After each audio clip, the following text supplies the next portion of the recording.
Noswitha, good evening, and a very warm welcome to each and every one of you here at the Celtic Manor in Newport to celebrate what has been a truly fantastic year for Welsh sport.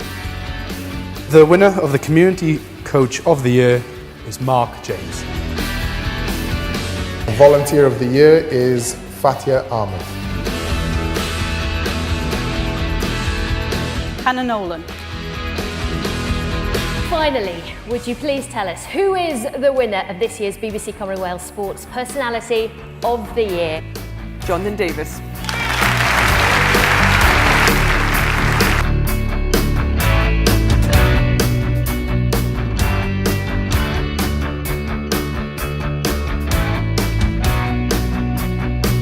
We know that day in, day out, everybody is out there delivering sport, all the volunteers and the communities, and this gives us an opportunity to bring them all together and recognise what they've been doing for us.